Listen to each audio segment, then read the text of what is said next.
Thank you very much, Sylvia. That was most glowing. Thank you. I'd like to start tonight by acknowledging the traditional owners and also welcoming our international visitors, Mr. Sam Medhi from Hungary, and Mr. Ashish Tahal from India, and Mr. Brian Hall from the United Kingdom. I really think that the best way I can talk about this book is to talk about the event that started it all. Because Jamie was diagnosed when he was 4 years old, and he was diagnosed with Asperger's and severe speech and language impairments. And he was always the silent type. Andrew used to say Jamie was the strong speechless type. And he had such a lot in him that he got very, very frustrated and was very difficult to deal with because he didn't understand, he didn't have the comprehension of understanding what was necessary, what problems he was having, and so he would vent so much. So I drove him around a lot, as I'm sure we all do as parents, you know, taking our kids to the soccer, to music, all these things. And we would often be in the car and there would be silence. And he'd just go on and on. I might say, "It's a nice day today," and he'd say, nothing. And I got talking to a friend of mine who said, yes, our children with Asperger's and autism, if you give them a direction and instruction, they are very likely to carry it out. If you ask them a question, they understand that there is a response required. But if you make a statement, that's water off a duck's back. That doesn't mean anything. So you say to a friend, "I went swimming yesterday," they will say, "Oh really, where'd you go?" "Oh gosh, it was cold," or you know, some comment about that statement. But our children don't seem to realise that there is anything required. So what happened was I was sick. I had come home early from work, and I was in the car. I collected Jamie, and I just turned to him. I was so frustrated with getting nothing, no response at all. And I said, "I was sick today." His little eyes bugged, like, well, I was speaking so forcefully, so kind of almost angrily, you know, and he didn't know what was required. And I said, "Now it's your turn." Again, he didn't know. I said, "I was sick today." And there was this long silence, and then he said, "Did you eat something?" And I said, "No, I didn't. I had a headache." But that's just the right sort of question to ask. What is wrong with me? Because it was your turn, Jamie. It was your turn to speak.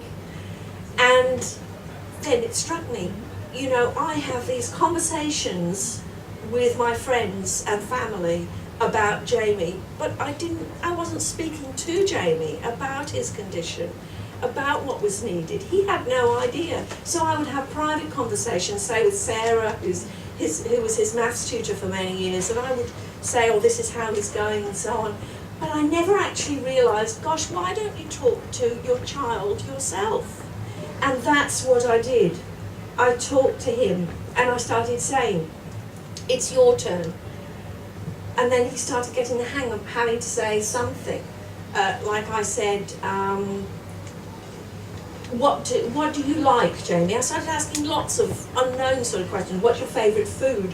What do you like? And he said, "Boats."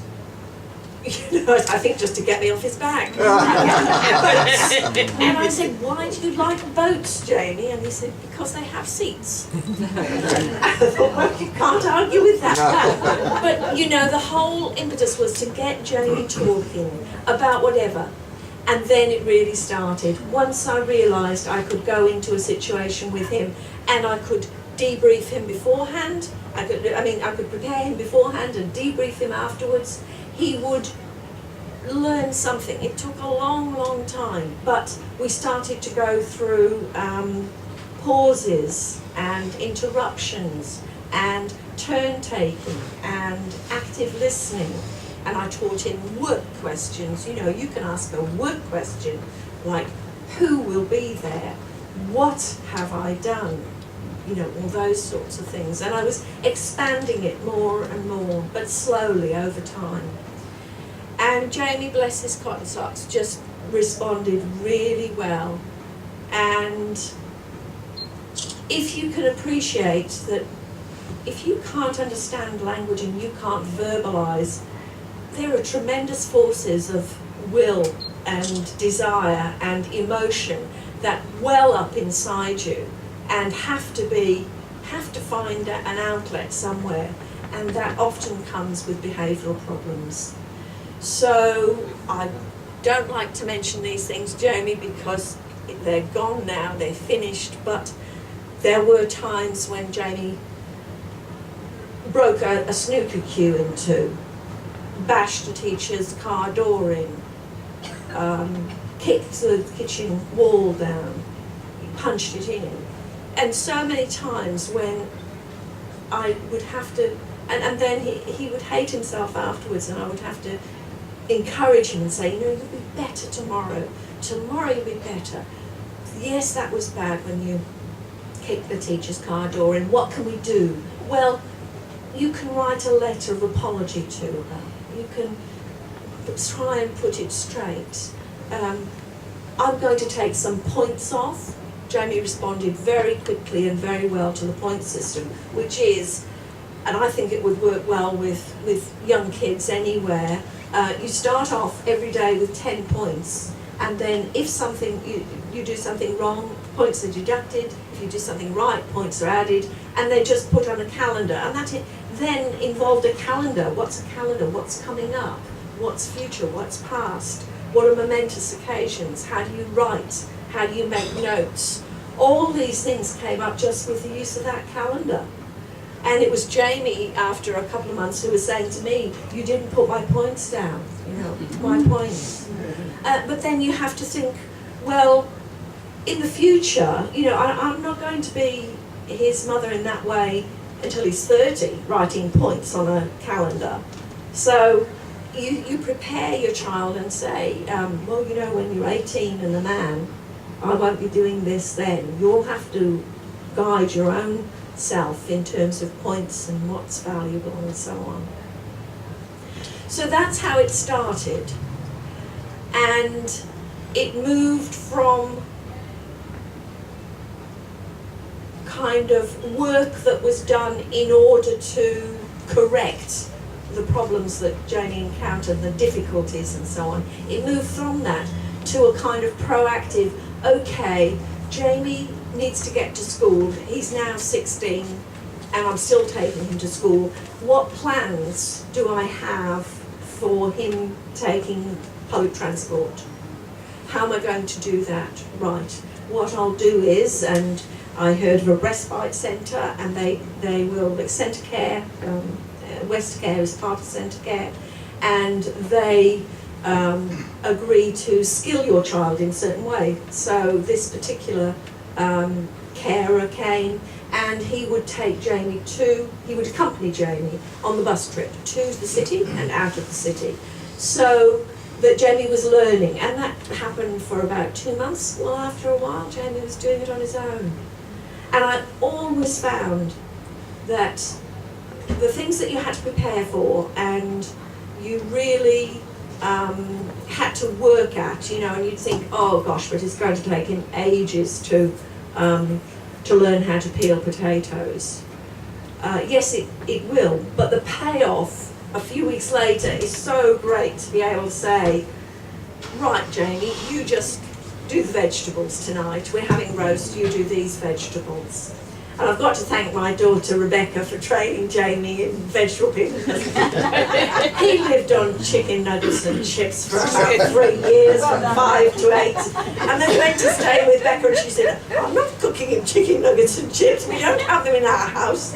So he got to do the vegetables, and you know, as I say, it took ages for that meal to be cooked, but then the next day it was a bit quicker, and the next day it was a bit quicker.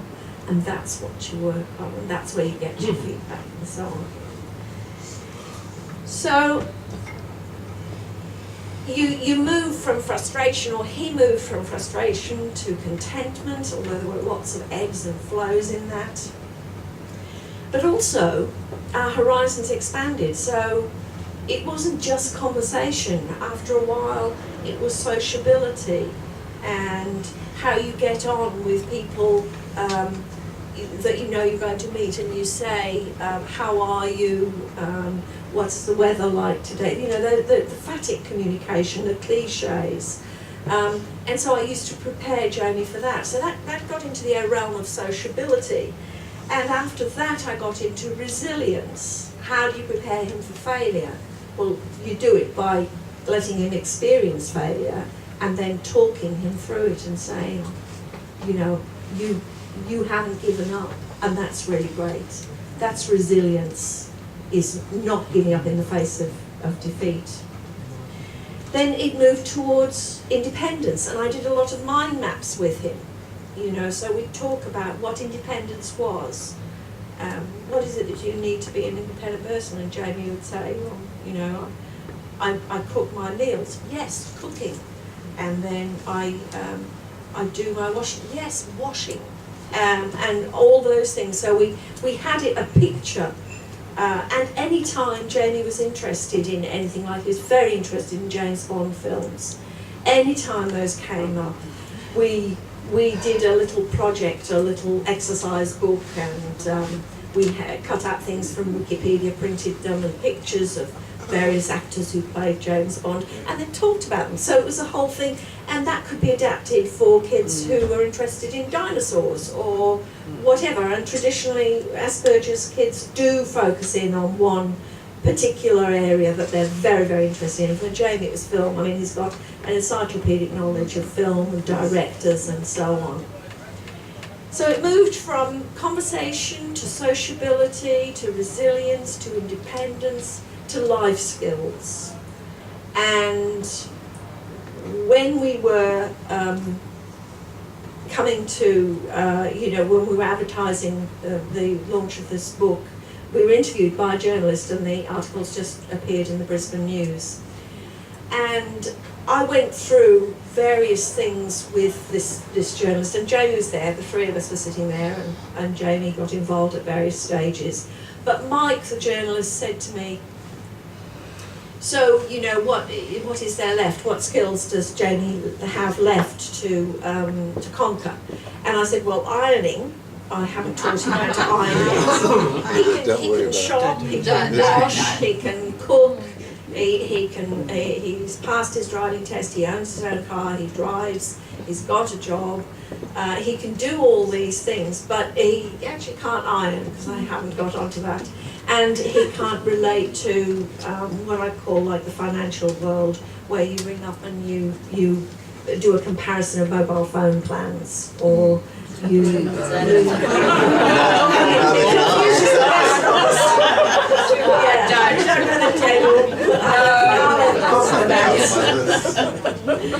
So anyway, I said there's these two things, ironing and relating to the outside world. And after Mike had gone and Richard had taken his photos, he left. I said to Jenny, what do you want to do now? And he said, would you teach me to do some ironing? And that's Jamie. Because it's not just me downloading stuff and saying, this is what you ought to do. You know, we'll organise this and we'll get this. It's Jamie as well. It's him taking on board the struggle, the difficulties, and working with it, and conquering the next little mountain, the next little hill. That's what he wanted to do.